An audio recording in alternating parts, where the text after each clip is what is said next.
On the evening of May 17, 1995, projectionist Roland Mogg was at his workplace in the Star Cinema in Strasbourg, France. He was calmly attending to his duties in the projection booth when, at 9:30 p.m., he was called to the phone. It was his girlfriend, Carol Pran, on the line. Carol was in her 9th month of pregnancy and was expected to give birth any day. Her voice sounded anxious, and she confirmed what Roland had already suspected. Carol said her contractions were becoming more frequent, and it was time to go to the hospital. She told him she was getting into the car and heading there directly. Roland asked his colleagues to cover for him and rushed home. There, he grabbed the bag prepared with everything Carol might need at the hospital, dropped off their 2 dogs at a friend's place since he didn't know how long he would be away, and called Carol's parents to let them know they would soon have a grandchild. After taking care of everything, he sped off to the hospital. But when Roland arrived at the hospital and asked which room his girlfriend was in, the receptionist didn't understand who he was talking about. Carol wasn't at the clinic. The man was completely confused. Carol had left much earlier than he had and should already have been in a hospital room. Roland spoke to the nurses, checked at the front desk, but no one had seen her. It seemed as if she had never made it to the hospital at all.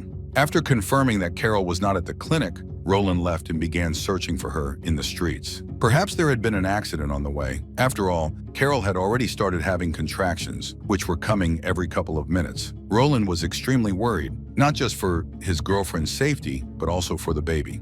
At some point, he ran into a police patrol on the street. He explained the situation to the officers, hoping they would help. But the police didn't share his concern. Most likely, they didn't want to take on the extra paperwork, so they told the man that his girlfriend had probably just gone back home but hadn't been able to let him know. They advised Roland to go home too, saying Carol would surely be there. Roland followed their advice, but Carol wasn't at home either. However, he did notice something disturbing. Her maternity medical file was still in the apartment.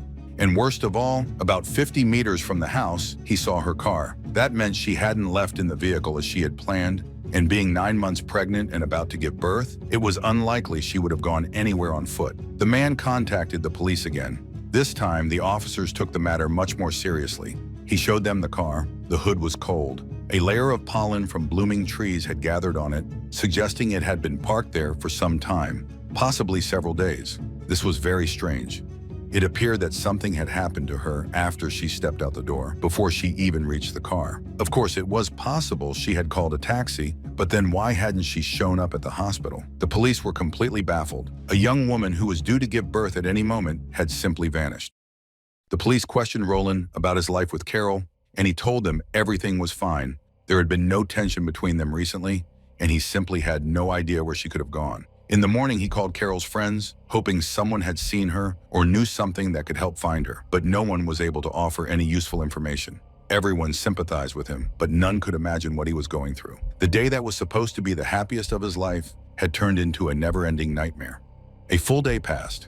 Carol had been missing for 48 hours, and concern continued to grow, especially after the police learned that her pregnancy had not been an easy one. 37-year-old Carol had dreamed of having a child for a long time, but it hadn't worked out. She had undergone treatment, but it hadn't helped. She had already lost hope when she finally received the miraculous news. She was going to be a mother. In other words, this was a very wanted pregnancy, and Carol would never have done anything to put the baby at risk. The police contacted local taxi companies, ambulance services, and other hospitals in the region, but Carol was nowhere to be found. Just in case, the police checked whether anyone had given birth without providing their name. This practice, which existed in France, essentially meant that the mother was giving up her newborn for adoption anonymously. But in the past few days, no one had abandoned a baby. So that possibility was ruled out as well. After that, the police decided to investigate Carol's disappearance as a kidnapping. She couldn't have simply gone off somewhere, knowingly putting her baby's life in danger. Moreover, she adored her 2 dogs, both bobtails, and everyone who knew Carol insisted that she would never leave them behind. It appeared she had been taken against her will. A missing persons report was filed. The police began to wonder if the kidnapper might have taken her because of the baby. And although there are shocking cases known to history in which a pregnant woman was abducted so someone could cut the child from her womb, such things are extremely rare. Usually, abductors wait until the baby is born. And if anyone were to demand a ransom, the officers wanted to know immediately. So they connected Roland's home phone to a wiretap. Meanwhile, the officers examined Carol's final days before her disappearance. The morning of the previous day, May 16, began with Carol calling her doctor to say she was having contractions. She said she could feel them every 10 minutes. The doctor advised her to go to the hospital to be examined, but Carol didn't follow his advice, which was strange. Why did she decide not to go, especially when she was so concerned about the baby? No one knew. Later, around 3 p.m., she was seen at the movie theater. It's worth noting that she also worked there as a cashier selling tickets. That afternoon, she was seen chatting casually with colleagues and even stopped by Roland's projection booth. According to Roland, they spent the evening together, and the next morning, he, being a handyman, went to help a friend with some repairs. He took the dogs with him, and they stayed in the car while the two men worked. After that, Roland went to work as usual and remained there until 9:30 p.m. When Carol called and told him it was time, she was heading to the clinic to give birth. The police immediately had several questions that wouldn't leave them alone. Why did Roland take the dogs with him on May 16th and leave them in the car for several hours, when Carol was at home and could have watched them? Why, when she felt the first contractions on the 16th, did Carol call her doctor first, but on the 17th, when the contractions became more frequent, she called Roland first? And finally, why did Roland call Carol's parents to tell them she was about to give birth when he had never spoken to them before? All of these questions might have had reasonable explanations, but the police began to suspect Roland. However, he had a solid alibi. When Carol was supposedly getting ready to go to the hospital, she had been fine and at home, and Roland was at work. The detectives were confident about this because on the evening of May 17, Carol had called the main phone line of the theater. When the cashier answered, Carol asked to speak with Roland. Despite his solid alibi, something about Roland's behavior continued to trouble the detectives. And the more they learned about him, the more uneasy they felt. First of all, they were very surprised to find out that no one at the theater knew that Roland and Carol were in a relationship. Of course, people had noticed that Carol was expecting a baby, but she never revealed the father's name. Even Roland's own parents had no idea they were about to become grandparents. In fact, it was even more surprising. They had already become grandparents years ago. Roland had two daughters, aged 9 and 5, from a previous relationship, and his parents had no idea they even existed. The officers discovered that since Carol was pregnant, she wanted her and the baby's father to live together in a spacious apartment, one with enough room for them, the baby, and Carol's dogs. But Roland wasn't in a hurry to look for a new place. So Carol herself met with landlords and viewed various apartments. And when she finally found a suitable one, Roland refused to move in with her. So Carol simply moved into Roland's small apartment, and she moved her things on her own while 7 months pregnant because the man didn't want to help. All of this painted him in a rather unflattering light in the eyes of the detectives. Not as a criminal, of course, but certainly not as a great guy either. Interestingly, Roland's friends did not share the police's opinion. They considered him a wonderful, kind, and compassionate person, someone ready to lend a helping hand at any moment. His colleagues admired his cheerful nature and sense of humor, and in his professional environment, he was seen as a role model. Interestingly, Carol's friends had a different impression of the couple's relationship. One of them shared that Carol had personally confided in him that she felt lonely. She spent the past Christmas and New Year's Eve alone because Roland celebrated with his parents. And Roland himself openly admitted to the police that he did not share Carol's joy about the upcoming child. Most likely, he was quite content with the fact that Carol had been unable to get pregnant and would have preferred it to stay that way. But there was something else the police managed to learn, thanks to the wiretap on his home phone. Roland was seeing two women at the same time. The second woman also worked at the movie theater. In other words, all three of them worked together, but the women were unaware of each other. And most likely, to keep things that way, Roland had convinced Carol not to tell anyone who the father of the child was. Although the man himself didn't seem particularly concerned about her feelings or wishes. He went on vacation with the other woman while Carol was carrying his child, and they continued their romantic relationship even after Carol's disappearance. A month after the young woman's disappearance, the police still had not the slightest clue as to where she was or how she had vanished. However, they suspected that she was no longer alive and that Roland was responsible for her death, but they couldn't get around the enormous obstacle of his alibi. Nevertheless, he was taken into custody and interrogated. Roland, however, stuck to his version of events, word for word. He repeated his earlier statements literally. It felt as if he were reading from a script of his own testimony. This raised red flags for the detectives. Of course, a person who constantly changes their story seems suspicious, but someone who repeats a rehearsed narrative can appear just as untrustworthy. Still, after 12 hours, the man was released. because he didn't confess to anything, and the police had nothing solid on him. Carol's family, also convinced of Roland's involvement, began to raise a public outcry. In particular, they appealed to a television program dedicated to searching for missing persons. Roland did not want to participate, but agreed to give an interview before the broadcast started, understanding that otherwise his behavior would seem suspicious. However, he did himself a disservice, because neither the journalist conducting the interview nor the viewers liked the man's complete coldness. He spoke about the evening when his girlfriend and child disappeared, but not a single human emotion flickered across his face. To give him a chance to improve the first impression, the show's host called him live on air. But when asked what Carol meant to him, Roland began speaking about her in the past tense. Now he sounded not only like a cold man, but like a cold-blooded killer. There was still no evidence, but even Carol's relatives no longer doubted that she was dead, killed by her boyfriend. However, the main problem for the investigation remained the man's alibi. Therefore, 6 months after Carol's disappearance, the police re-interviewed the cinema staff. In particular, they spoke with the cashier who had answered Carol's call, but after 6 months, she was no longer certain that she had actually spoken with Carol on May 17th, the day she disappeared. 6 months earlier, she had no doubt about it, but now she couldn't say for sure. It was possible that she had spoken to someone else or that the call had taken place on a different evening. She was no longer sure about anything. However, Roland's alibi was entirely based on her testimony. That call was the only proof that Carol was still alive on May 17th. But if she had not called work around 9:30 in the evening, then it was possible she had disappeared the previous day. Now the police were investigating the case as a murder. The investigators found out that Roland had done the last renovation in the cinema.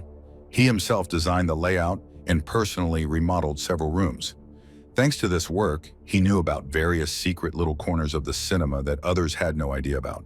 The officers seriously began to study these rooms. Essentially, they demolished parts of the cinema, drilling through floors and breaking down walls. In the basement, behind a wall, they discovered bullet marks from a .357 Magnum. That is, someone had fired a gun in the basement. Roland did not deny owning the weapon, but confirmed that he had never fired it in the basement because it made no sense. He could always shoot at a shooting range. The police installed another listening device on his work phone and learned a lot of interesting things. Roland had a friend, a gendarme, who told him about police investigation techniques. Also, other friends called Roland and relayed what they had discussed with the investigators. Moreover, they offered to help him change his testimony if he needed it. Detectives had never noticed the man's remarkable ability to control the people around him so thoroughly. He was arrested again, and this time they directly asked him where Carol's body was. It was unclear what the police expected. They should have already understood that Roland was not the type to easily lose control of the situation. He was calm, collected, cold as usual, and a confession was definitely not part of his plans. Nevertheless, the judge charged him to keep him in jail for a while. But it was obvious that this wouldn't last long, since there was still no evidence against the suspect. But the investigators got lucky. In March 1999, Roland's friend decided to tidy up his garage. Since Roland kept some of his things there, he called Roland's twin brother, Daniel, and asked him to take those belongings because Roland was in jail. Daniel took that same gendarme friend with him, and together they went to the garage. Before that, they asked Roland what to do with his things, and he simply said to throw them away. In the garage, the men found children's items prepared for the baby's birth, as well as a large metal box with a padlock. They loaded the things into the car and headed to the recycling center. But it turned out the center was closed that day. For some reason, the friends became interested in the contents of the large box. Roland said he kept books in it, but it was too light. And why hang a padlock on a box that supposedly contained books? The men decided to break the lock and open the box, a decision they soon regretted. Inside, they saw hair and bones. These were human remains. The men immediately realized it was Carol's body. Horrified by what they saw, they hurried to take the box to the dump and threw it away, covering it with stones. They agreed to forget about it, but that proved easier said than done. For several days, the men drowned their fears and thoughts in alcohol. As for Daniel, it was especially hard for him. He had never drunk as much in his entire life as he did in those few days. A couple of days later, the gendarme called Daniel and told him he should go and report the find to the police. Daniel, who was also feeling remorse, agreed. 5 days after the grim discovery, he went to the investigating judge. The judge immediately understood the state Daniel was in. He was terribly distressed and probably hadn't slept since the day they found the body. After Daniel told where they had thrown the box, the judge decided not to prosecute the men under the law. Following Daniel's clues, the officers found the box and the bodies of Carol and the baby. The autopsy showed that the girl was killed by a close-range gunshot to the back of the head. However, since 4 years had passed, the pathologist could not determine whether the baby was killed before or after birth. The judge met with Roland again and informed him about the discovery. This time, the man changed his story, claiming that Carol died as a result of an accident. In fact, she died on May 16th. They had both been at the cinema. In the basement, there was a cabinet that Carol wanted to take home to store baby items. But first, it needed to be measured. They went down to the basement together. Roland's Magnum was lying on the cabinet. When he picked it up to lift the cabinet, the gun fired accidentally. Carol died on the spot, and Roland panicked. He ran back to his office. At 7:30 p.m., the man went down, took Carol's car keys, and moved her car about 50 meters from the house. At midnight, after the last screening, he went down to the basement, undressed Carol, and put her body in garbage bags, sealing them with tape. He hid her body in the basement behind the trash bins. Some construction work had left a pit there, which probably no one but Roland knew about. Roland cleaned the gun, threw away Carol's clothes and purse. A few days later, he covered her body with foam insulation, creating a sort of sarcophagus, and filled the pit. He hid the body in the basement for 2 years, calmly continuing to work and screening films, knowing that his girlfriend and the baby were right below, under the audience's feet. But when he learned that the police planned to search the cinema, he transferred the remains to the box, threw in an air freshener, and left the box in a friend's garage, assuring him that it contained books. However, the police had doubts about the truthfulness of this version. It wasn't only that the Magnum was unlikely to have fired spontaneously from a light touch by the man. Other points also confused them. First, in the garbage bags with the body, they found several plant fragments, such as twigs and pine needles. But where could these have come from if the body had only been in the basement and the garage? The man insisted that the twigs were part of the New Year's decorations, but the police did not believe him. They suspected he was hiding something. Perhaps Carol was killed not in the basement of the cinema, or maybe he had tried to bury the body in the forest but changed his mind. They also conducted a reconstruction to understand how no one had heard the sound of the gunshot. It turned out that the shot would have been clearly heard in the auditorium. So why did no one pay attention to it? Maybe the shot coincided with a gunfight scene in the movie, or maybe no one thought about the significance of the sound they heard. And by the way, the third problem was that the weapon disappeared.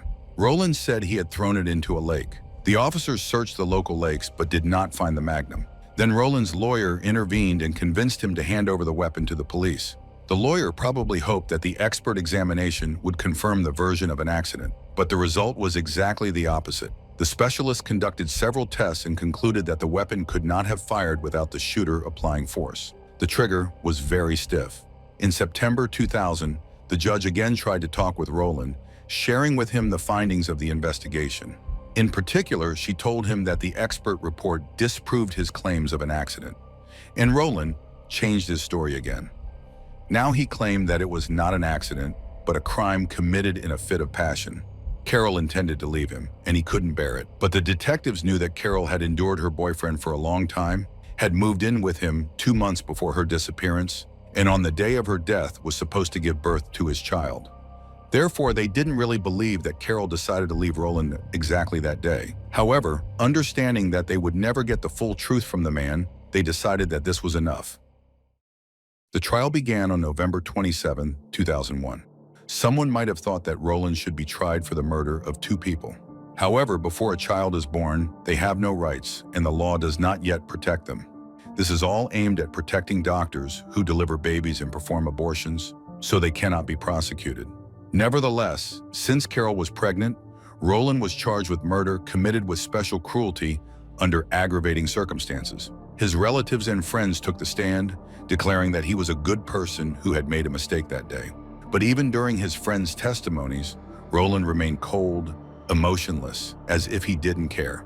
And of course, the jury did not like that. A psychologist described him as a very intelligent man, capable of understanding what he was doing, but very calculating and compartmentalizing all areas of his life. His friends did not know each other, his parents didn't know about his grandchildren, and his girlfriends were not introduced to his family. This made it easier for him to control the people close to him. The prosecution did not know the exact motive for the murder, but it was assumed that he killed Carol because he didn't want children. He was in no hurry to let the girl into his life and didn't want to move with her into a shared apartment. But since she insisted on building a family and moved in with him herself, he realized he could not avoid family life. Yet he could not accept the need to change his established way of life and could not change otherwise. Or so he thought, because by killing Carol, he got rid of a burden. He wouldn't have to pay child support or explain to his second girlfriend that he was living a double life. Of course, he might have had completely different reasons, but this was what could be assumed based on his behavior. In the end, it became clear that the prosecution's case was much more convincing. The man was sentenced to 25 years in prison. He was required to serve at least 15 years before being eligible for early release. In France, this is practically the maximum punishment. In prison, Roland did not waste time and restored old films for the National Archives. Roland Moore was released in December 2015. He served 17 years in prison. When you go to a movie theater, you think the most dangerous criminals are on the screen, but not in this case.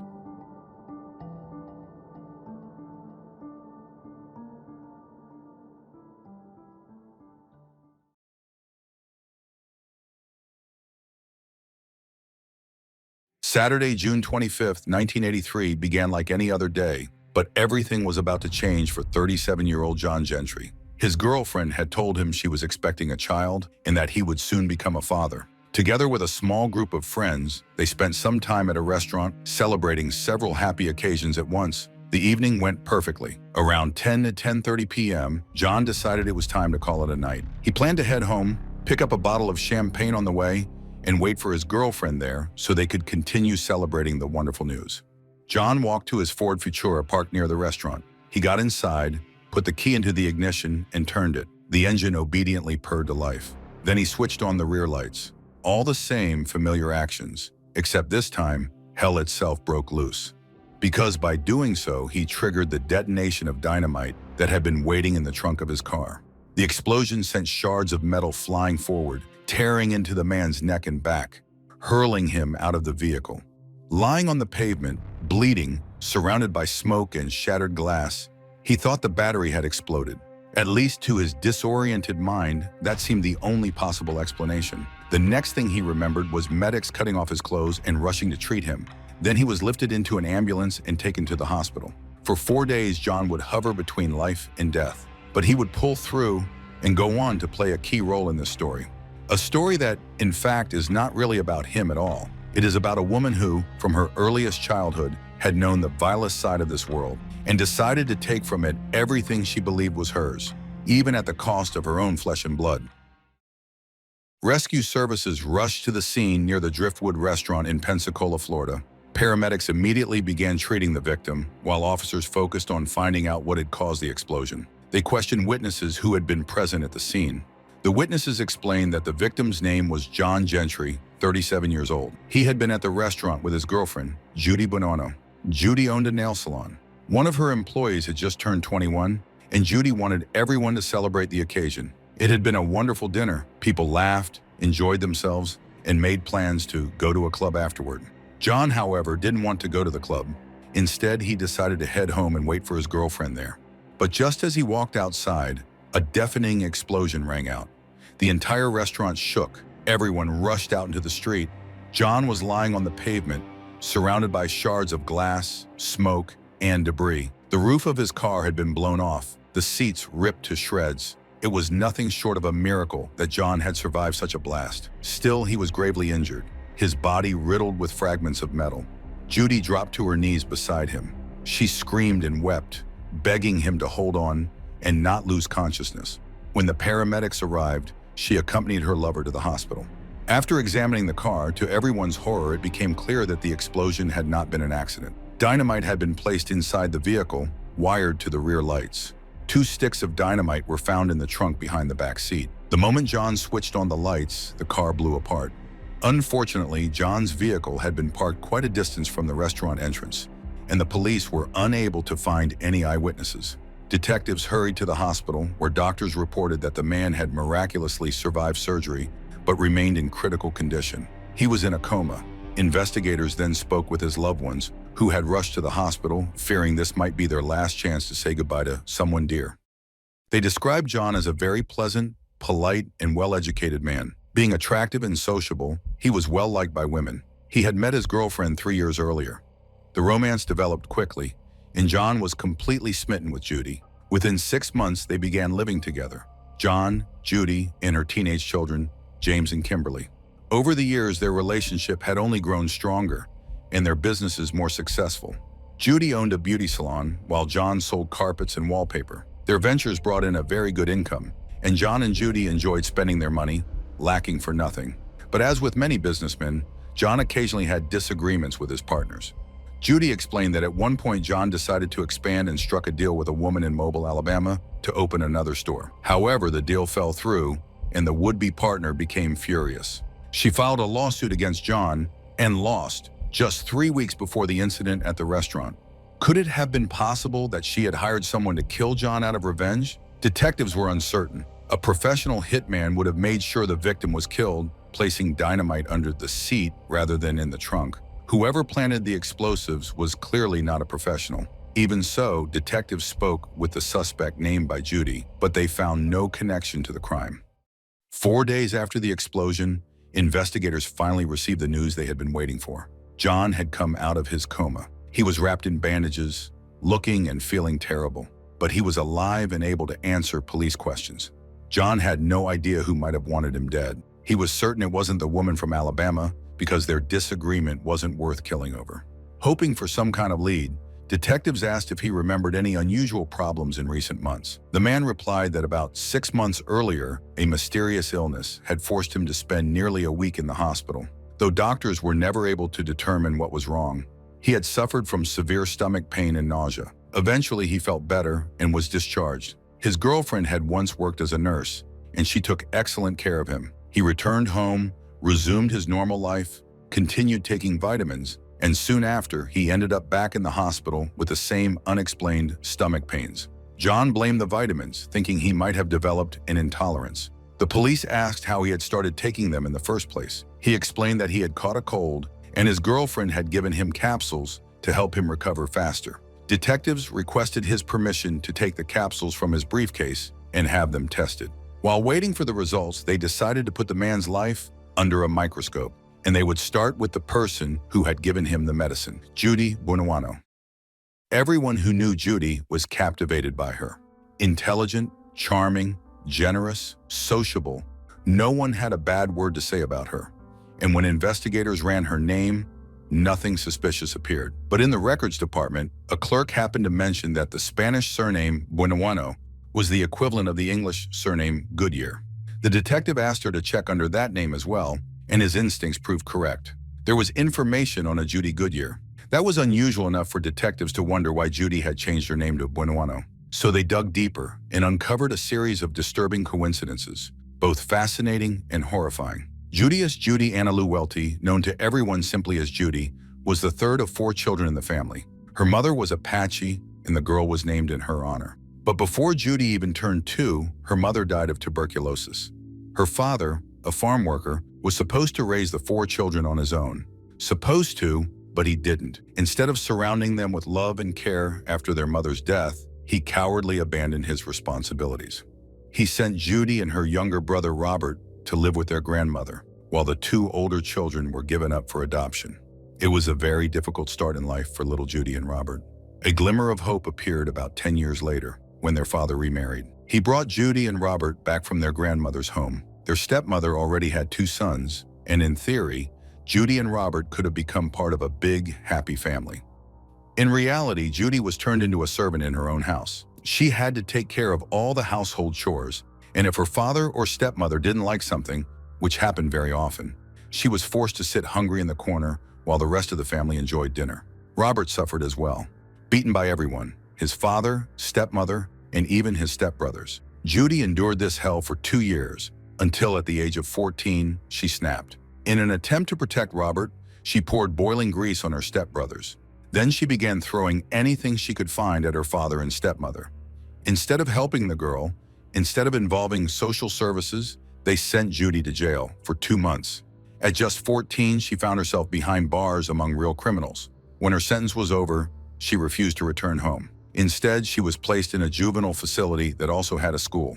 She graduated at 16, but wanted nothing more to do with her family, not even with Robert, whom she blamed for her breakdown.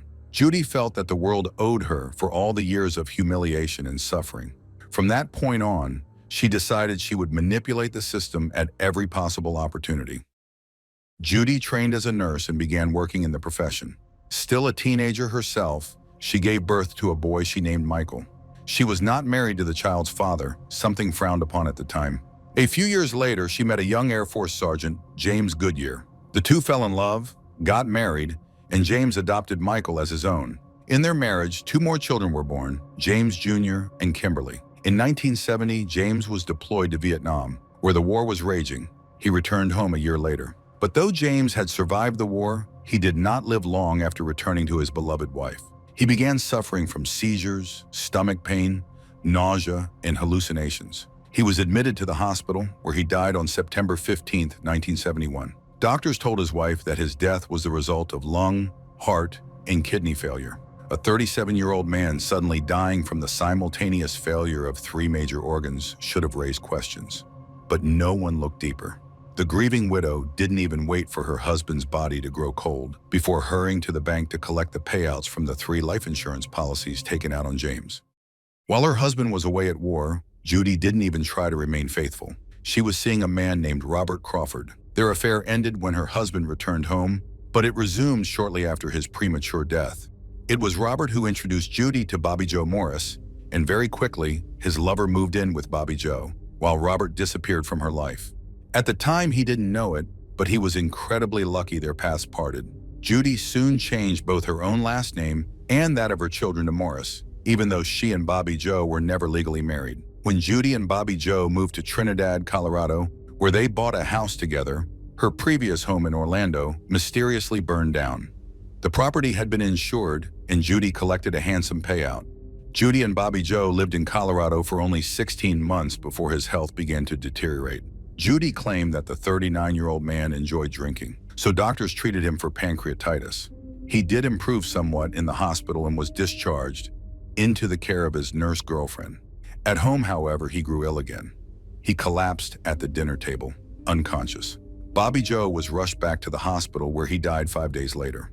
Doctors suspected nothing and ruled that he had died of natural causes. Judy wanted her boyfriend cremated quickly, but his mother intervened and insisted on a proper funeral. Sadly, she did not insist on an autopsy or a thorough toxicology test. Had she done so, the coroner would have discovered enough arsenic in the man's system to kill 10 people. Judy did not attend her lover's funeral. She was far too busy collecting the payouts from the 3 life insurance policies she had taken out on Bobby Joe, as well as another insurance payout for their Colorado home, which quite conveniently had also burned down. After Bobby Joe's death, his surname no longer meant anything to her, and she changed it to Buono. In June 1978, she moved to Pensacola and bought a new house for herself and her children.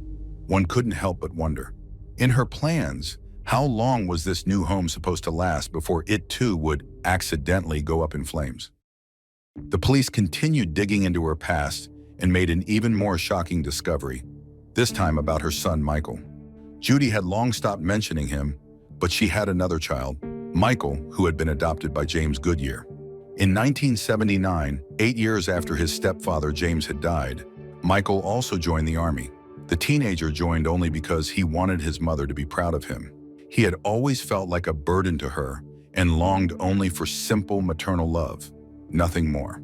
However, his mother hated her firstborn, most likely because he was born out of wedlock. Of course, it wasn't his fault, and if Judy had anyone to blame, it certainly wasn't Michael. Michael completed his Army training and was set to begin service as a water purification specialist. But before that, he went home for 2 weeks to celebrate Thanksgiving with his family. At home, he suddenly fell ill. Although, was it really that sudden? He had trouble walking, his arm and leg muscles ached, he was nauseous, experienced abdominal pain, and white lines appeared on his nails.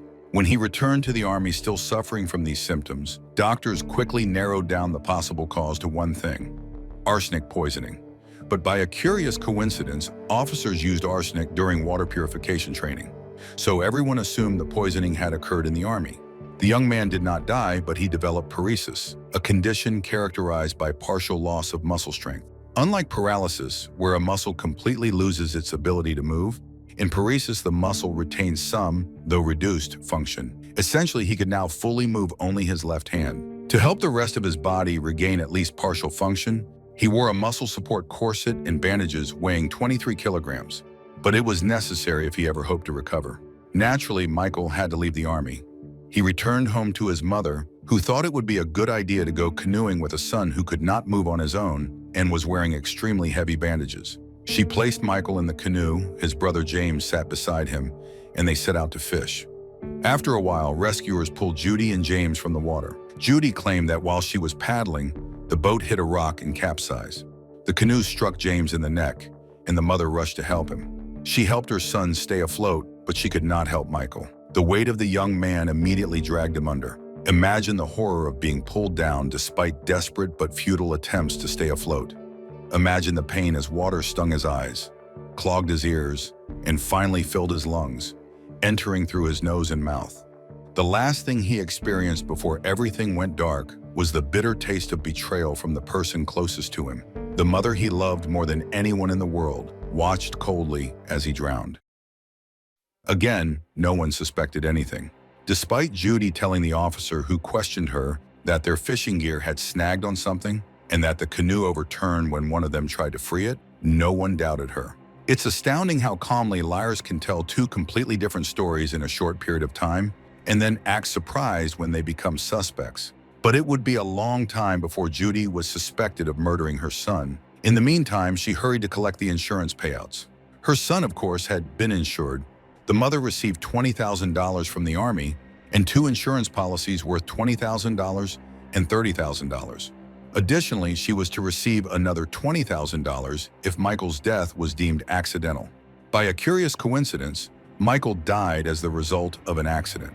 The insurance companies paid her without question. Today, that payout would roughly equal $750,000. With this money, the loving mother opened a beauty salon. Business went well and was profitable. But Judy could not stop. She had already set her sights on a new victim, a successful businessman named John Gentry. Police in Pensacola reached these conclusions after examining Judy's life. Their suspicions were confirmed by a toxicology report. In the vitamins John had been taking, only the capsule's shells remained. Inside, investigators found arsenic and paraformaldehyde, a carcinogen capable of causing severe harm to the human body. This substance is also a disinfectant commonly used in beauty salons. The most striking part, however, is that this chemical wouldn't have been detected in a hospital or even a coroner's office because it is not listed among standard poisons. Detectives discovered that John had also been insured. He and Judy had taken out insurance policies on each other for $50,000, since they were both business owners, and if anything happened to one of them, the other could cover the first debts. But later they supposedly canceled the policies. Or so John thought.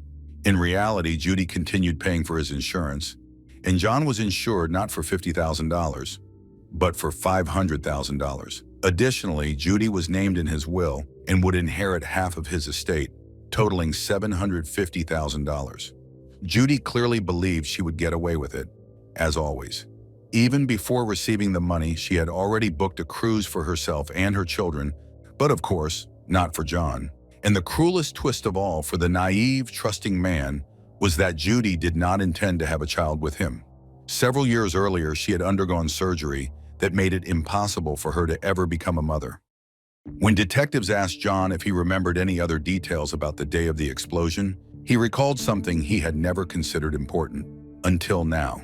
He had bought car speakers and asked James, Judy's son, to install them in his car. James had promised to do it, but later John noticed the speakers hadn't been installed and assumed the boy simply hadn't had the time. Now, however, both he and the detectives saw it differently. Previously, detectives weren't certain that Judy had planted the dynamite herself, but now they were convinced it was her 18-year-old son. That evening, Judy had asked her boyfriend to park the car away from the restaurant entrance. John had found this odd, but complied. In reality, this allowed Judy's son to place the explosive device in John's car without fear of being seen.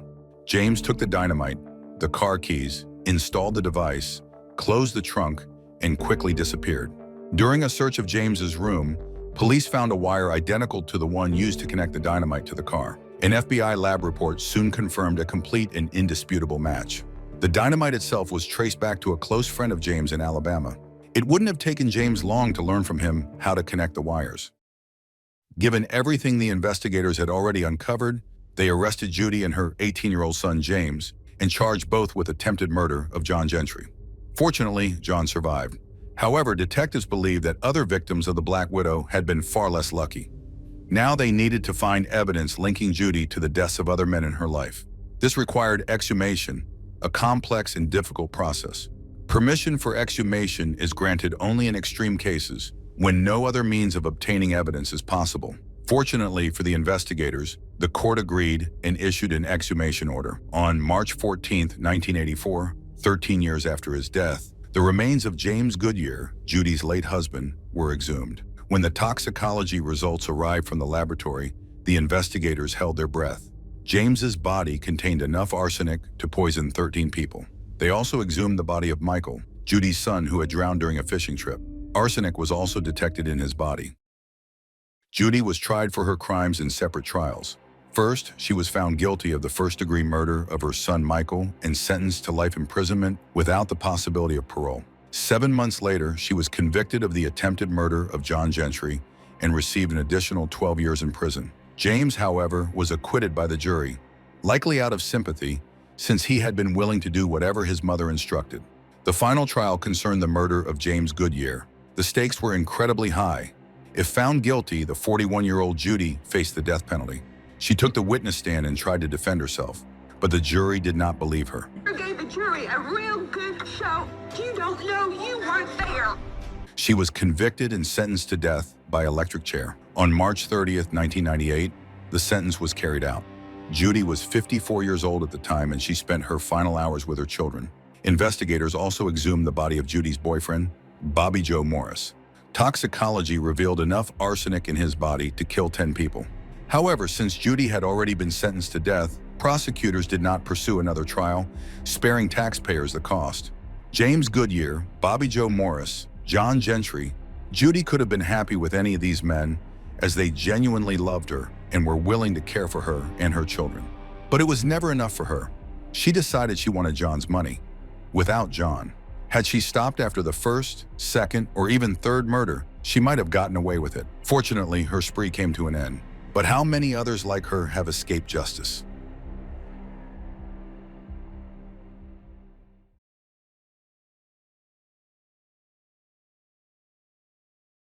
Sandra and Jamie fell in love in high school in Houston, Texas. Just after the couple celebrated their 32nd wedding anniversary, Jamie was murdered. Sandra, who suffers from lupus and epilepsy, said the last thing she remembered before waking up, tied up in a closet in her home's bathroom, was the image of Jamie going to check on dogs that had started barking outside. Police claim that Sandra staged a home invasion and killed Jamie in an attempt to rid herself of her hated husband, while all family and friends claim that theirs was a strong and happy union. The accusation is still controversial, but few can believe that Sandra, who adored her husband, would kill him so brutally and then tie herself up and lock herself in a bathroom cupboard to stage an attack by burglars. Sandra, or Sandy Melgar, now 60, was found tied up in her bathroom cupboard 2 days before Christmas 2012.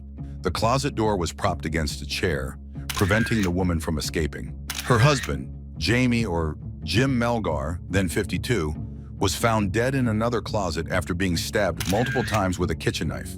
Police are confident the man's killer is behind bars, but Sandra Melgar's friends and family believe the real culprit is still at large. "I know she didn't do it," says the couple's daughter, Elizabeth Melgar Rose. "I'm going to fight until we can prove it."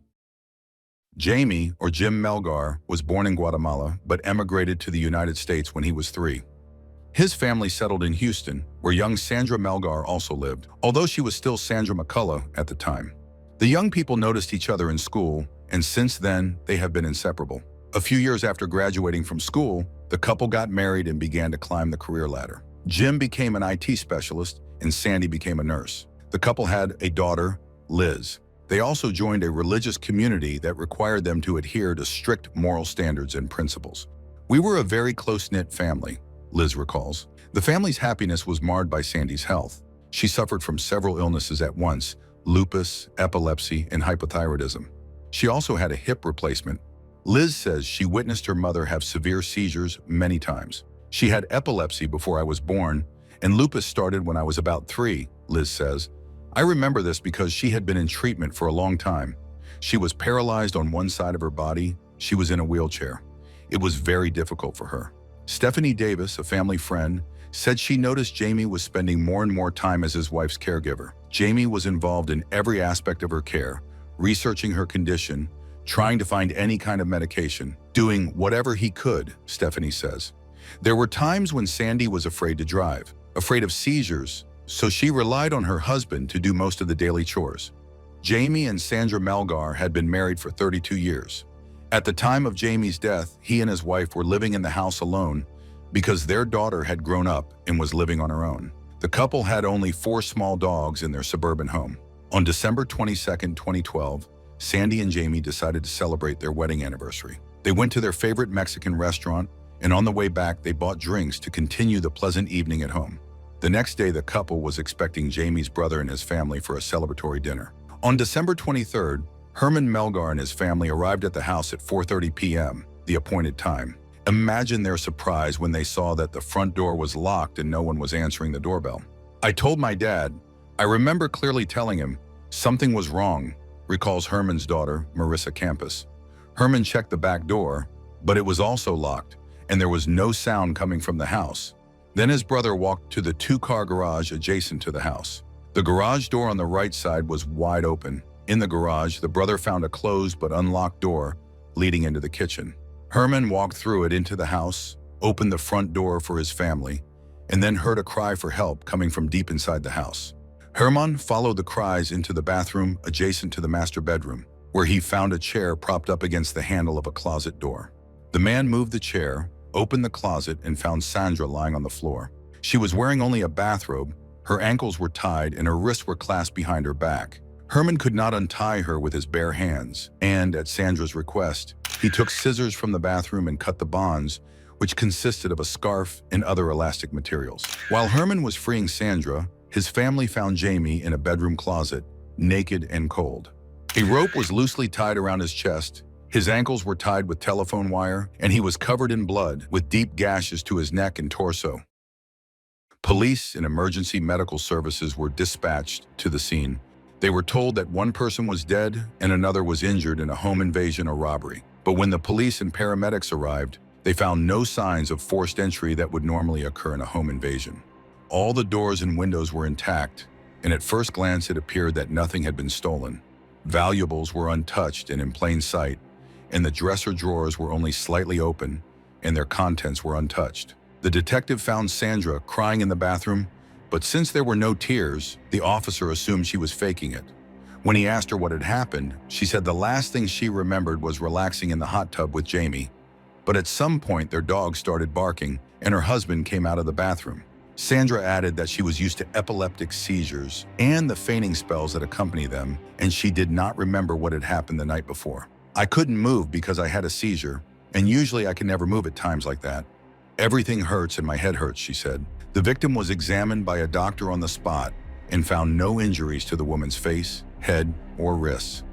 Sandra complained of swelling from the blow to the head, but refused to go to the hospital to be examined by doctors. Instead, she agreed to go to the police and give a statement to investigators. In her statement, Sandra described to investigators how she and Jamie had gone to dinner at a Mexican restaurant the previous night to celebrate their anniversary, and that they had stopped at a convenience store on the way home to buy some drinks. When they got home, they parked their car in the garage on the left side. According to the woman, the garage door on the right side must have been closed. Otherwise, she would have noticed that it was open. Sandra said that she went inside, turned on the hot tub, and mixed drinks for herself and Jamie. Then the couple got into the hot tub, where they stayed for quite a long time, about 2 hours, talking about their daughter and their plans for the future. Sandra recalled that at one point they heard dogs barking outside the house, and Jamie came out of the bathroom to call the dogs and let them in. The woman stated that she herself remained in the hot tub for another 15 minutes. But when Jamie lingered, she went to the closet to put on some clothes and put lotion on her body. She stated that this was the last thing she remembered. When she woke up, several hours had passed. Sandra said that she must have had an epileptic seizure during the break-in because she did not remember screaming, fighting, or any other noise. She explained that she had been suffering from seizures frequently lately, at least once a month. The last one was just a month earlier. It should be noted that the investigators were confused by Sandra's behavior. She answered their questions slowly, and her answers were unclear. She covered her face and avoided eye contact. She also showed no emotion. Even when she appeared to be crying, there were no tears on her face. The investigators told Sandra directly that something didn't add up in her story. They asked her to explain why she had bruises on both forearms. Sandra offered them several possible explanations. She stated that she always has bruises on her body because she suffers from chronic illnesses and takes a lot of medications. She also said that she sometimes falls, which causes her body to bruise easily. She noted that Jamie was not an aggressive man and never hurt her. Sandra also suggested that some of the bruises may have occurred earlier that night when she got out of the bathtub to use the bathroom and Jamie grabbed her hand to stop her from slipping. Detectives also asked Sandra how she thought Jamie died. She said Jamie had no enemies, but she did briefly list a few theories. She mentioned that the previous night, when they were driving home from the store, Jamie had been driving slowly and had likely angered the driver of the car behind them. But then Sandra herself confidently dismissed the idea that the driver behind them could be a suspect, claiming that he had turned one way at an intersection while she and Jamie had turned the other way. Sandra also mentioned that she and Jamie owned property and had been in conflict with one of their tenants. But then she herself dismissed that theory again, saying that she did not believe the tenant was responsible for Jamie's death. Sandra denied that she had killed her husband. She believed that the robber had hit her on the head and tied her up, and she regretted that she had no memory of what had happened. Despite the fact that Sandra's version clearly did not satisfy investigators, the woman was not arrested immediately. She continued to live her life for a year and a half, but in the summer of 2014, Liz learned that her mother was accused of murdering her father. I found out there was a warrant out for her arrest. We called her lawyer, and it was decided that she should go to the police herself. Another 3 years passed, but the case finally went to court in 2017. Sandra was eventually charged with murder, and during her trial, the prosecution put forward the theory that she had killed her husband and then framed it as an attack on their home gone badly wrong. This theory was based not on direct evidence, but on a wealth of circumstantial evidence. The medical examiner testified that there were more than 50 wounds on Jamie's body. 31 of the wounds were sharp-edged, meaning that they were deep lacerations and cuts, while the remainder were blunt force trauma. Most of the injuries were concentrated to Jamie's head, neck, torso, and upper limbs. The cuts to his arms were consistent with defensive injuries, suggesting that Jamie was alive and moving when he was attacked, meaning he was not restrained. He had multiple defensive wounds on both arms, suggesting he was either trying to disarm his attacker or block blows, said Celestine Rossi, a crime scene reconstruction expert who testified at the trial. Rossi said she believed Jamie and his attacker fought in the bedroom closet and killed him there. The medical examiner found no strangulation marks or bleeding around the man's ankles, where telephone wires had been tied. The pathologist explained that one would expect to see marks from the wires if Jamie was still alive and moving, especially given that he was naked and the wires were in direct contact with his skin. But since there were no such injuries, the expert assumed that the telephone wires had been tied around Jamie's ankles when he was already dead. Other evidence was shown to support this view. Photographs showed that Jamie's ankles were crossed, which is not a natural position for a living person to be in when confronted by an attacker. In addition, a plastic dry cleaning bag was wedged between the telephone wires and the man's ankles, and there were other similar bags on the floor. The prosecution suggested that Jamie was dead and lying on the floor when his ankles were bound, and Sandra, in a hasty attempt to stage an attack, may have inadvertently wrapped the telephone wires around the dry cleaning bags. Police noticed that cabinets had been opened, jewelry boxes had been examined, and a wallet and purse had been turned out on the bed. Police found a white blouse and a kitchen knife in the jacuzzi near the bathroom where Sandy was found. They also found a loaded gun hidden in the closet of the bedroom where Jim Milgar was found. The knife was the same brand as the other knives in the kitchen, and Jamie's blood was found on the blade, leading to the conclusion that it was the murder weapon. The bedroom was the only place in the house where forensics found the man's blood. The prosecution suggested that there was no blood anywhere else because Sandra killed her husband in the bedroom and then bathed herself in the bathroom. Then the prosecutor suggested Sandra open the garage door so that she could be rescued the next day by invited guests she was expecting for a celebratory dinner. The prosecution also suggested that Sandra tied herself up in the bathroom closet to make it appear that she could not be the killer. The prosecution demonstrated on video how Sandra could tie herself up and how she could lock herself in a closet by wedging a chair under the handle of the closet door from the outside. Reconstructing this moment required the use of a pillow cover. In the video of the experiment, the investigator began to climb into the closet and then place the pillow cover on the bathroom floor, placing one edge of the cover inside the closet and the other edge outside the closet under the back legs of the chair. The investigator then closed the door, leaving a small gap open. The investigator reached into the gap and tilted the back of the chair under the handle of the cabinet so that the table was at an angle and its front legs were off the floor. The investigator then returned his hand to the inside of the cabinet and pulled the end of the cushion cover that was still at his feet. This movement pulled the chair closer to the closet. When the door was completely closed, the chair was firmly secured under the handle, as if someone had deliberately placed it from the outside. The police were motivated to reconstruct Sandra's actions by the actual pillowcase found in the bedroom. The cover was torn, and the prosecution suggested that the tear was caused by it being pulled while Sandra was attempting to stage the method recreated in the video experiment.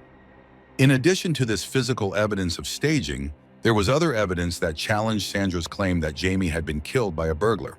For example, a woman who lived next door to the couple said that she had not heard the family's dogs barking on the night of the murder, even though the same dogs had regularly woken her up in the previous days.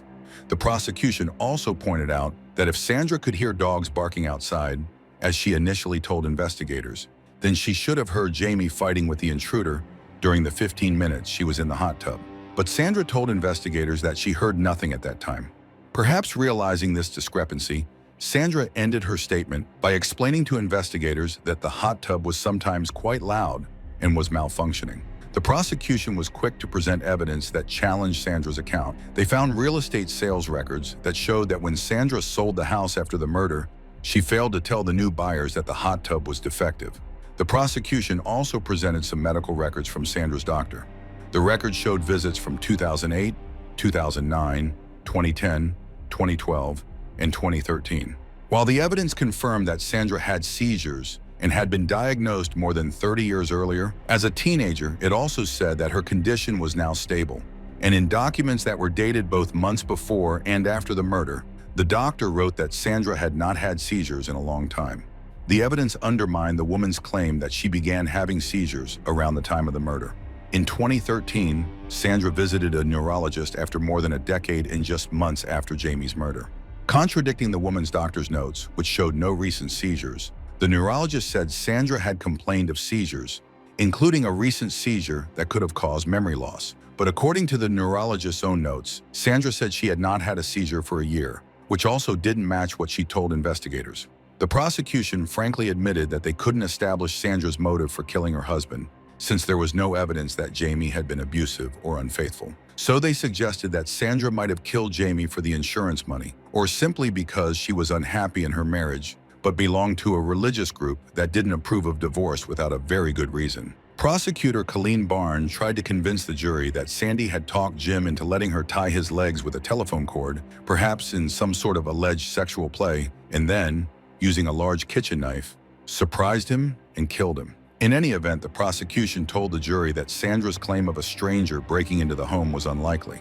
There was no evidence of forced entry, no items had been stolen, and no blood anywhere except the bedroom and bathroom. If a third party was responsible for Jamie's brutal murder, the prosecution argued that there would have been blood in other rooms when the person left the house. Since there was no such blood, the prosecution argued that the killer must have been Sandra, the only other person known to have been in the house at the time. Sandy's family, on the other hand, argued that she quickly went from being a wife to a widow, then a suspect in her husband's brutal murder. The woman's niece, Marissa, said she was under the impression that detectives were already suspecting her aunt the night of the murder, but she stressed that her family does not believe that after 32 years of happy marriage, she would suddenly kill her husband so brutally. Sandra did not testify during the trial, but her lawyer attacked the prosecution's case on several fronts. Mag Sechrist, Sandra's defense attorney, said the idea that something happened and then she went crazy and stabbed her husband 50 times was simply impossible. First of all, the male and female DNA that investigators found in the house on cabinets, doorknobs, and bathroom handles did not match the DNA of any of the Milgar family. Sechrest said the DNA was left by unknown people. At the same time, Sandra is supported by the complete absence of DNA under Sandra's and Jamie's fingernails. The defense showed that Sandra's DNA was not found under Jamie's fingernails, and conversely, no traces of her husband's skin were found under her fingernails. Since scratches would have been natural in a direct struggle, and yet there was no DNA to indicate such wounds, the defense argued that Sandra could not have been Jamie's killer. To support this idea, the defense pointed out that in photographs taken after the murder, Sandra did not have broken fingernails or wounds on her hands. Moreover, it would have been impossible for a woman who was not particularly strong to attack Jamie so violently, especially since she had a broken shoulder, suffered from rheumatoid arthritis, had undergone hip replacement surgery, and sometimes walked with the help of a cane. Family friends testified at the trial that Sandra did have epileptic seizures and sometimes forgot things. They also showed that Sandra and Jamie were a happy couple who were not going through any financial or personal problems.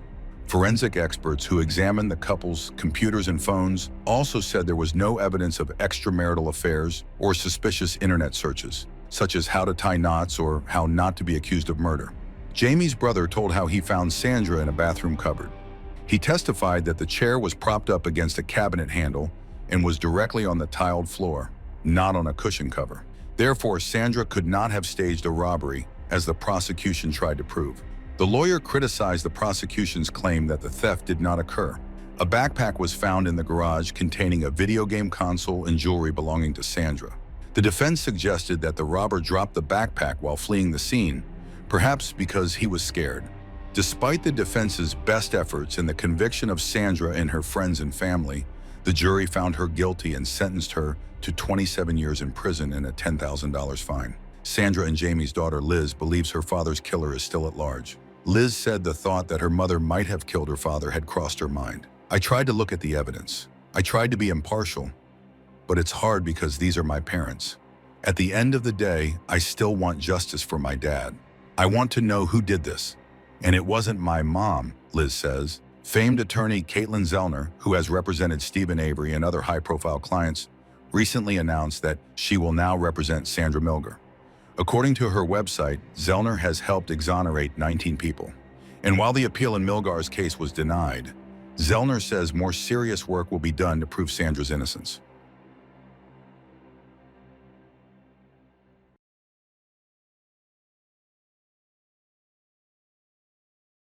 Autumn Paige Strickland was racing down the street, gasping for breath. Behind her, her own car was chasing her, and at the wheel sat a stranger. Who was he? What did he want? Thoughts whirled through her mind, but no answers came, and there was no time to find them. She had to save her life. Surveillance cameras captured Autumn's desperate attempt to escape, and what detectives later found on those recordings allowed them to reconstruct the events of that night of sheer terror and to solve the case. What had begun as a missing person case soon turned into an inexplicable story of murder by a stranger, involving a car chase and an attempt to destroy all the evidence in flames. Autumn Paige Strickland was born and raised in Florida, where her love for the outdoors first began. She enjoyed fishing, boating, horseback riding, swimming, and sunbathing. During her college years, Autumn moved to Alabama. She earned a degree in advertising at the University of Alabama, where she also met her future husband, Jeffrey Strickland. The couple married on January 2, 2007, when Autumn was 20 and Jeffrey was 22. That same year, Autumn began working as a property manager in Tuscaloosa, Alabama, overseeing more than 200 real estate properties. In addition, she sold personal training contracts at a fitness center. Autumn worked tirelessly, and despite her young age, she managed to achieve significant success in her career. In 2012, Autumn Paige Strickland became the mother of a wonderful baby boy whom she and Jeffrey named Lane. Unfortunately, the couple soon realized they were not right for each other and separated, but both parents adored their son. Autumn was a loving and devoted mother, spending all her free time with him. They went to the beach, played active games, visited the zoo. Autumn did everything she could to fill her son's childhood with happy memories. She never imagined that all too soon those moments would become her most precious memories of him. In mid-April 2017, Lane was rushed to the emergency room. The prognosis was grim. Doctors discovered rhabdomyosarcoma in the 4-year-old's brain. They told Autumn and Jeffrey that this was a rare form of cancer, affecting fewer than 350 people per year. The parents were devastated. It was every parent's worst nightmare. For Autumn, the news was especially shocking, as Lane had always seemed like a healthy, happy child. How could a mother possibly expect something like this when her son was only 4? To make matters worse, their insurance company fought them over covering each medication their son needed, many of which cost more than $550 per week. Friends rallied to help by organizing fundraisers for Lane. Soon, he began both chemotherapy and radiation treatments. Autumn shared a photo of her son in the hospital. He had already lost his beautiful wheat blonde hair and wore a medical mask, but he was surrounded by love.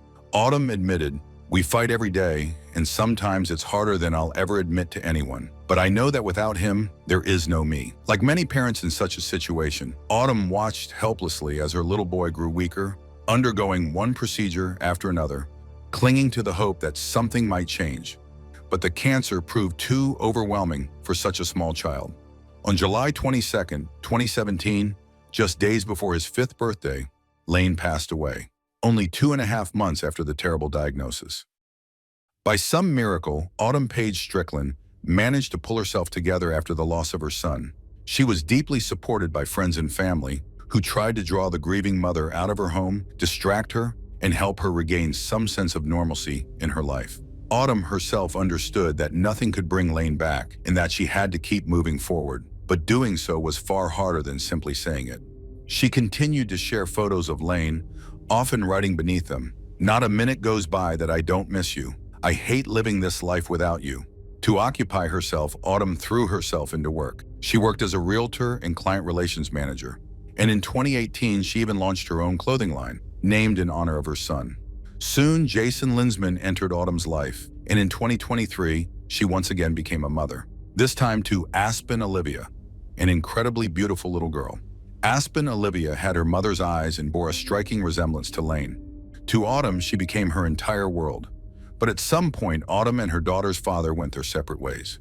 By 2025, the 38-year-old Autumn was living with her daughter in Florence, Alabama, where she had been renting a house for 2 years and working alongside her mother at a real estate agency. She was planning to move back to her home state of Florida soon, but until then, she kept herself busy with work, though she still made time to meet up with friends whenever her mother could watch her granddaughter. However, one night changed everything. On May 16, 2025, Autumn had made plans to spend time with friends.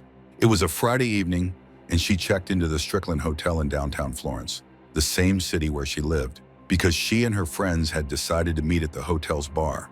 That's where the group spent a wonderful evening together. They left the bar at around 1:50 a.m. and walked toward their cars, which were parked near the hotel. Autumn also needed to head to her car, and afterward, she likely would have driven home to her daughter, who was staying with her mother that night, but Autumn never made it. She disappeared.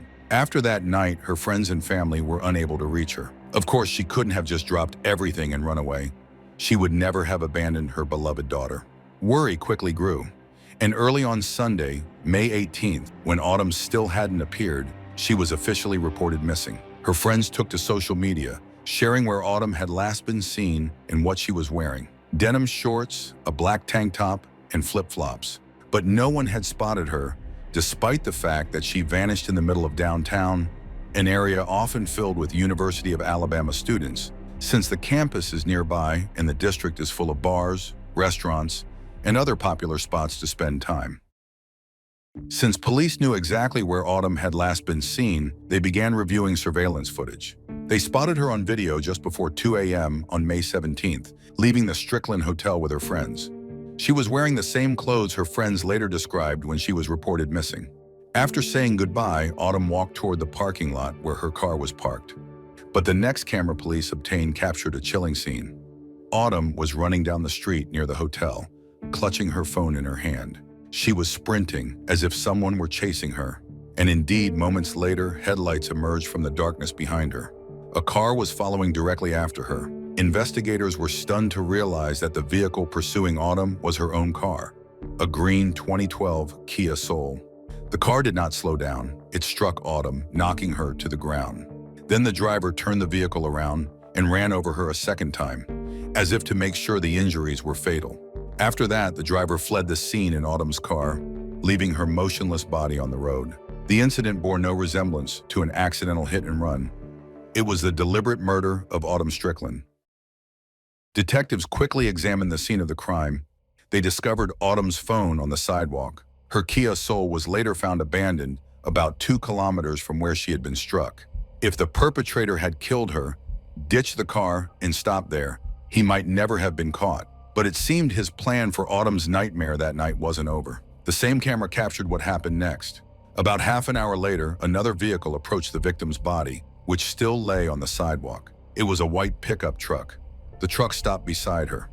A tall, dark-haired man stepped out, lifted Autumn, dead or dying, placed her in the truck, and drove away. By Tuesday, May 20th, investigators had gathered enough evidence to identify and locate a potential suspect. He turned out to be a local resident, 28-year-old Logan Michael Rogers. Early that morning, police obtained an arrest warrant and went to his home. He lived just 6 minutes from the hotel where Autumn had met her friends. Parked outside his house was the very same white pickup truck that investigators had seen on the surveillance footage. Since Autumn had not yet been found, Rogers was initially charged with attempted murder, and his bond was set at $1 million. A search of his home followed. The house appeared neglected, as if it had been abandoned for a long time. But the most horrifying discovery was not inside the house, but on the property. A burn barrel, showing clear signs of a recent fire. The blaze had been used to destroy a human body. It still needed to be officially confirmed that the remains belonged to Autumn, but everyone already knew what the answer would be. Logan had not only run over his victim twice with her own car, but had also burned her body. Neighbors were shocked. The thought that a young woman had been incinerated in a barrel just a few yards from their homes was almost too much to comprehend. As soon as Logan's name and photo became public, people began asking who he was and what connection he had to Autumn. How did he end up in her car? Why did he run her over? There was speculation that the two had been a couple, but Autumn's friends were quick to insist she had never dated him. In fact, they had never even seen this man before. Many in Florence knew Logan and his family, and those who were acquainted with him were stunned to learn that he had been arrested in connection with such a horrific crime. People remembered him as a high school football star. Back then, he was very popular, often written about in local newspapers for his athletic achievements. Unsurprisingly, he was also popular with girls. In 2016, Logan met the woman who would later become his wife. After their wedding, she gave birth to their son in 2023. Logan also ran his own business, offering lawn care, landscaping, and groundskeeping services. On the surface, he appeared to be a successful man. He should have been enjoying life, not attacking a stranger. So why did he commit murder? Because the image of a successful businessman, happy father, and devoted husband was just that, an image. In reality, Logan had changed drastically in recent years, and the reason lay partly in his use of illicit substances. They had destroyed the lives of many good people before him, and Logan too had become their victim. Logan was first arrested for marijuana possession at the age of 20. He later claimed he didn't actually have any on him, but he still served 3 years in prison. At 27, he got caught again when a patrol officer discovered cannabis in his possession during a traffic stop. In 2023, around the time his son was supposed to be born, Logan was arrested for public intoxication, and at that time his wife had obtained a restraining order against him. But Logan didn't reform, quite the opposite. In January 2025, he was arrested again in connection with domestic violence. He had threatened his parents, Teresa and Mike, saying he would kill them. Both his mother and wife subsequently obtained restraining orders. Teresa admitted she was genuinely afraid of her son because even the smallest provocation could set him off. If his own parents were not safe, who could be? Certainly not Autumn, but Logan had begun hunting for victims even before Autumn. He prowled the area near the University of Alabama in Florence, seeking attractive young women he could approach and, using various tricks, convince to go home with him. 3 weeks before Autumn's murder, in roughly the same area where she would later be run over, Logan tried to lure another young woman into his schemes, Trinity Bradley, a student at the University of North Alabama. Trinity had spent the evening with friends and while returning to her dorm, encountered Logan, whom she initially assumed was a student. He pulled up in his white pickup truck, slightly rolled down the window, and asked if he could use her phone. He explained that he was running out of gas and only needed to make a single call. Trinity willingly approached the truck to hand him the phone. But as soon as she did, Logan revealed that he had only stopped because he found her attractive. He wanted her to give him her phone number. Feeling uncomfortable, Trinity politely refused and tried to walk away, not expecting what would happen next. Logan got out of the truck, approached her from behind, and grabbed her with both arms. Fortunately, Trinity managed to free herself but panicked. The stranger had clearly crossed a line.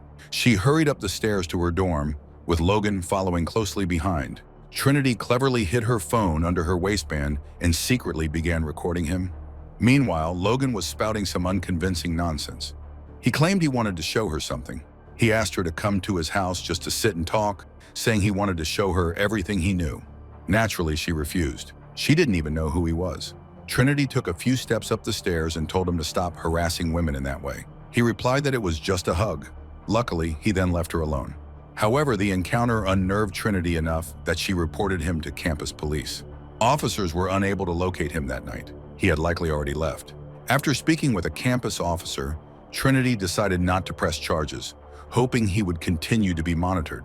She assumed he had experienced a temporary lapse in judgment and chose to move on. 3 weeks later, she saw his face in the news in connection with the murder of a young woman in the same area where he had harassed her. It was clear that Logan's crimes were escalating until the irreversible occurred. He had gone on the hunt, and he didn't care who the victim would be. After all, he didn't know Autumn any more than he had known Trinity. It is still unclear exactly what happened in the parking lot when Autumn approached her car. Logan obviously could not have been waiting for her there, since he didn't know her and therefore didn't know which car she drove. But it can be assumed that something similar to what happened with Trinity occurred. He may have noticed her, waited until she was alone, and tried to convince her to give him a ride home. He didn't shy away from tricks like running out of gas or needing to use someone's phone. Perhaps Autumn believed him, or perhaps she refused. But this time he was far more determined. He attacked her, took her car keys, caught up with her, and ran her over twice. Then he began doing things that defy logic. Logan left the victim lying on the ground, but fled in her car. He abandoned the stolen vehicle and found a way to return home, possibly calling someone for a ride or asking online if anyone would give him a lift for money, as he had done before. In any case, he went home, grabbed his pickup truck, and returned to the crime scene about half an hour later. It was the middle of the night, yet surprisingly, no one found the body, despite the fact that it was downtown, an area frequently populated by students and cars. Nevertheless, under the cover of night, Logan placed the girl in his pickup and drove home. He then lit a fire in a burn barrel and disposed of the body. One can only hope she was already dead at that point, and that he did not burn her alive. Most likely, Logan's intent was a savage attempt to destroy evidence. Ironically, he only made the police's job easier by appearing on surveillance footage in his white pickup truck. The day after his arrest and the search, May 21, 2025, Logan appeared in court. The prosecutor requested that he not be released on bail, and the judge agreed. Logan is currently in jail awaiting trial. The prosecution is considering seeking the maximum penalty. In Alabama, prosecutors can request the death penalty if a murder is committed under aggravating circumstances, such as kidnapping or during the commission of another crime, like robbery. Thus, if Logan is found guilty, which seems highly likely, he will either spend the rest of his life in prison or be sentenced to death. Another tragic aspect of this case is that at the time of the attack on Autumn, Logan was already awaiting trial for threats against his parents. The judge likely understood that Logan's criminal behavior was escalating, but still allowed him to be released on bail. Had the judge decided to keep him in jail, Autumn might still be alive today, and her daughter would not have lost her mother. Unfortunately, in this case, there are far too many what-ifs. What if the judge had not released him on bail? What if Trinity had pressed charges? What if Autumn had returned to Florida a little earlier? Everything could have turned out differently. Because Logan had been popular with girls in school, he was used to getting what he wanted. He felt like a hero on the football field, surrounded by beautiful girls dreaming of going to prom with him. Combined with his narcissistic personality and drug use, it was a recipe for disaster. Logan believed that women owed him something. One evening, he decided he had the right to hunt them down. It didn't matter who the victim would be. He had no specific target. Just a brutal, senseless attack on a girl who happened to be in the wrong place at the wrong time.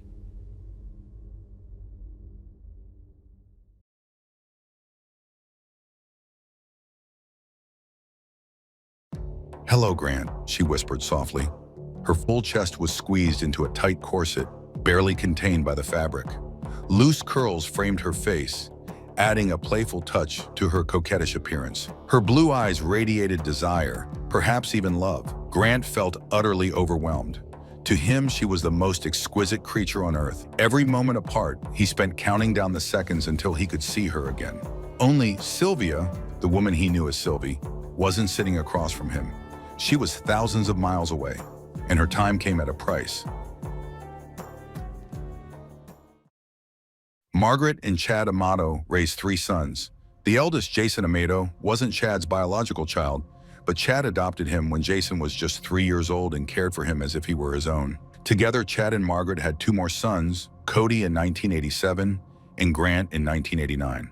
The entire family was very close-knit, always supporting one another. Margaret, a manager at a pharmaceutical company, and Chad, a clinical pharmacist, provided their children with excellent opportunities and a strong start in life. Chad also had a passion for airsoft and building computers, hobbies he eagerly shared with his sons. Margaret devoted her free time to nursing an emaciated former racehorse that had wandered onto their ranch by chance. Under her loving care, the animal blossomed. The eldest son moved out at 19 to start his own family, but he still visited his parents and brothers as often as he could. The younger sons, Cody and Grant Amato, were not only brothers, they were best friends. They did everything together and dreamed of one day pursuing the same education, landing the same job, driving identical BMWs, and buying their parents' large home once they moved from Florida to Tennessee to enjoy retirement. In 2018, Grant and Cody were on their way to making their dream come true. Both worked as nurse anesthetists, but while Cody stuck to the plan, Grant began to fall behind. The young man was fired after being caught stealing medication. He was already preparing to take it home when he was discovered. Grant was arrested and charged with theft, but the charges were quickly dropped. He had claimed that he was giving the drugs to patients because he disagreed with the dosages prescribed by doctors. If his claims had been true, it could have opened the door to numerous lawsuits against the clinic. After the firing, Grant became deeply depressed and rarely left the house. He was fully supported financially by his parents and brother. They didn't pressure him, although they believed it was time for him to move on from the incident and start looking for a new job. However, Grant seemed to lose all motivation to work. He spent night after night online, mostly gaming. He was sad, isolated, and where could that possibly lead? Grant Amato discovered a website featuring attractive women who, for an extra fee, would agree to chat with visitors, dance for them, or offer other forms of interaction. One particular woman from Bulgaria, named Sylvie, especially caught his attention. She was smart, stunning, and made Grant feel special. The man completely lost his head. Suddenly, he became someone else, someone better. He convinced Sylvie that he was a successful professional gamer, lived in a luxury apartment, and drove an equally luxurious BMW. The more Grant paid, the more attention he received from Sylvie. Time on the site cost him 90 tokens per minute. He routinely spent $600 for 5,000 tokens, just 56 minutes of chatting. At first, he spent 4 hours a night on the site, which cost him about $2,500. In addition, he sent Sylvie lingerie and adult toys. Grant's behavior increasingly spiraled out of control and began to resemble a full-blown addiction. But nearly 30 years old, he had every right to spend his money however he wanted, if only it had been his money. Because Grant wasn't working, he spent all his time talking to Sylvie or scrolling through her photos.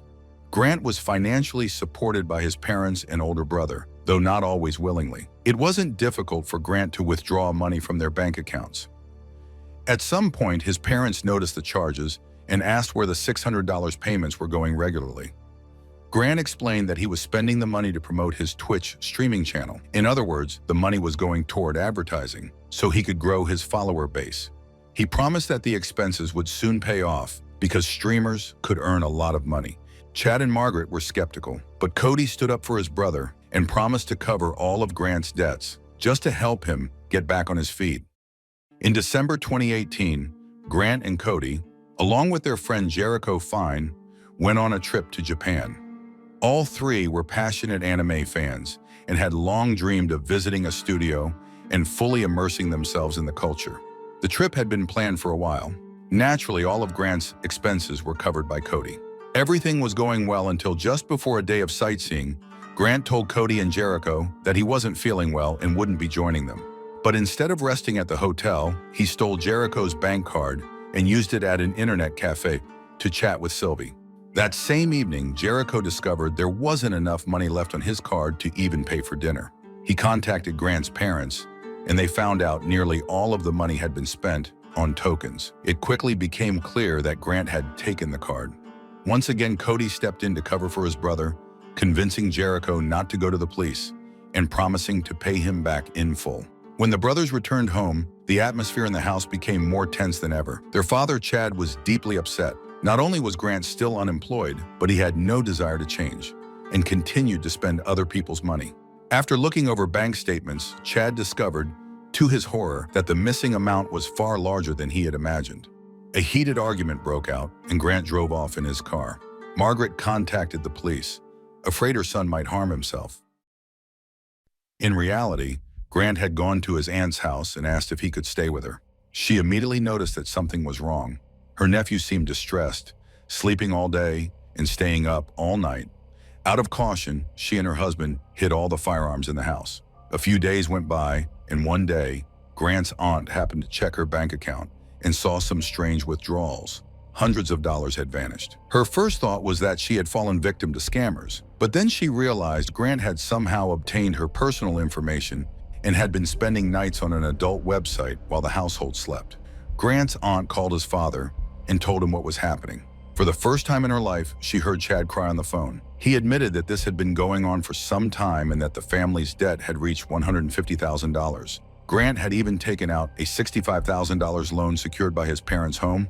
Chad said that he and Margaret had basically given up on retiring anytime soon, but were willing to make the sacrifice to keep their son out of prison. He promised to pay back every cent and pleaded with his sister not to press charges. Instead, Chad, Margaret, Cody, and Jason all came together and gave Grant an ultimatum.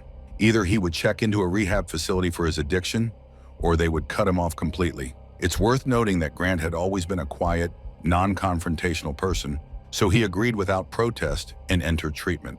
Cody paid $15,000 for Grant's 60-day stay at the clinic. Back home, Grant's brother and father looked through his computer, and only then did they discover the extent of the false life Grant had been living online. They found out about Sylvie, as well as an entire group of her online admirers whom Grant had befriended. Grant had presented himself to them as wealthy and successful, but now his family told them the truth, that Grant wasn't rich, that he lived with his parents and depended entirely on their financial support, that he drove an old Honda, and most importantly, that the money Sylvie had been receiving came from funds stolen from Grant's family and friends. They asked Sylvie never to contact him again. Meanwhile, Grant spent 2 weeks in the clinic, after which he declared that he was completely cured. On January 5th, he returned home, hoping everything would go back to normal. But from the moment he walked through the door, he was told things would now be different. There would be new rules, no internet access at night, a phone without internet capability, and he would have to get a job and finally start paying off his debts. Otherwise, he could either move out or join the military. It was likely then that Grant was also hit with another shock, that Sylvie now knew the truth about him and would never speak to him again. Grant's father was essentially trying to open his son's eyes, to show him that he had chosen a stranger he'd never even met over his own family, and that now all of them were suffering because of his actions. Grant seemed to accept his father's words and agree to all the conditions. For a while, it seemed like Grant was genuinely trying to turn his life around. But then he persuaded his mother to let him borrow her phone so he could try to contact Sylvie through Twitter. Margaret was a very kind-hearted woman and couldn't bring herself to say no to her son. On January 24th, Chad found out that Grant had been using his mother's phone. He told him to pack his things and start looking for a new place to live. Then he left for work, and Grant quietly began packing his bag. On Friday, January 25th, 2019, the police received a call from one of Cody's friends and colleagues. He was worried because Cody Amato hadn't shown up for work and wasn't answering calls or messages. Cody had always answered his phone and had never been late for work before. At 9:17 a.m., officers went to the family home. The cars were parked in the garage, but no one answered the doorbell or knocking. The officers used a knife to open the lock and entered the house. On the kitchen floor, they found Chad's body. A chicken was thawing on the table, and a lunchbox lay on the floor. On his right thigh hung a holster with a pistol. It seemed like Chad had just returned from work, put down his lunch leftovers, took out the chicken for dinner, and was then shot from behind. Margaret was found in her office on the first floor. She had also been killed with a single precise shot. Cody, still in his work uniform, was lying near the garage door. Nearby lay 4 shell casings and 2 pistols. Overall, it appeared that Cody had killed his mother and father, then decided to follow them. The police had to inform the other family members about what had happened. They found Grant the next day at a hotel. At the station, the man cooperated and answered questions for 7 hours, discussing the family's recent months. He fairly openly admitted the debt he had accumulated and explained that his father had asked him to find a new place to live on the 24th. Grant added that his brother had promised to handle the problem. From his words, it seemed that after his brothers promised to deal with their parents, Grant left and didn't know what happened afterward. But here's the catch. If, as he claimed, he wasn't at home and knew nothing, then why during 7 hours of questioning did he not once ask why he was at the station and why the police were interrogating him? And if he was innocent, why did he drop to his knees and put his hands together as if to be handcuffed when the police knocked on his hotel room door? While the police were investigating the crime scene, Grant was allowed to talk with his older brother Jason, who begged him to tell the truth. He wanted to hear it from his brother, not from anyone else. But Grant insisted that Cody had promised to resolve the problem and kept his word. As Jason left, he told Grant he would pray for him because he could no longer pray for their mom, dad, and brother. Whether Jason believed him is unknown, but the police definitely did not trust Grant's words. First, Cody was found near the garage door, but there was no blood on the door behind him, meaning it was open at the time of the shooting and someone closed it later. Forensics found signs that Cody was shot from about a meter away. And finally, none of the pistols found near Cody matched the murder weapon, which was never found. There were many other pieces of evidence clearly indicating that Cody was the third victim, not the shooter. Grant was arrested and charged with the murder of his mother, father, and brother. Gloves and bank cards belonging to his brother and father were found in his possession. Bail was set at $750,000. Grant tried to get money by demanding his parents' insurance payout, but the judge forbade this outrageous idea. The trial began in July 2019.